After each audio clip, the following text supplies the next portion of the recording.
تو ان کو اللہ نے تو گمراہ نہیں کیا، انہوں نے خود گمراہی کو اختیار کیا.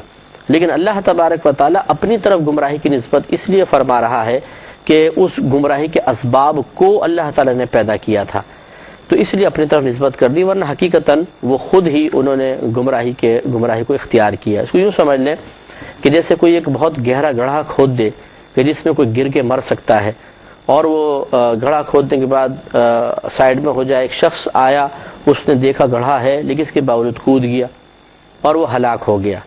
اب کوئی اس گڑھا کھودنے والے سے اگر یہ کہے محاورتاً، جیسے ہم کہتے ہیں تم نے تو اس کو مار ڈالا، تم نے گڑھا کھودا تو اس نے خودکشی کر لی، تم نے تو اس کو مار ڈالا، تو ہمارے عرف میں ایسا کہا جاتا ہے. لیکن حقیقتاً اس نے تو اس کو نہیں مارا، وہ تو خود کودا ہے. لیکن اس کی طرف نسبت کرنا محاورتاً بھی کیوں صحیح قرار دیا گیا؟ اس لیے کہ یہ اس شخص کے مرنے کا سبب بن گیا، گڑھا اس نے کھودا تھا.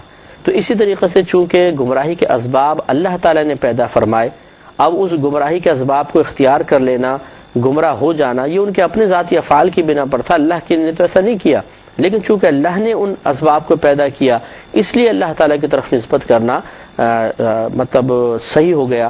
اور اللہ تعالیٰ نے اپنی طرف نسبت فرمائی کہ جس کو اللہ گمراہ کر دے اسے کون ہدایت دینے والا ہے. تو ایک تو یہ اللہ تعالیٰ کی طرف گمراہی کی نسبت کا صحیح مفہوم میں نے آپ کی خدمت میں عرض کیا کہ اس کا مطلب یہ ہوتا ہے کہ اللہ تعالیٰ کسی کی شامت اعمال کی بنا پر، اس کی کسی بات سے ناراض ہو کر اس کے لیے گمراہی کے اسباب کو حاصل کرنا، اختیار کرنا آسان فرما دیتا ہے، اور اس کی کسی لحاظ سے امداد نہیں کی جاتی تو وہ ہلاک ہو جاتا ہے. یہ ہے اللہ کی طرف سے گمراہ کر دینے کا مفہوم.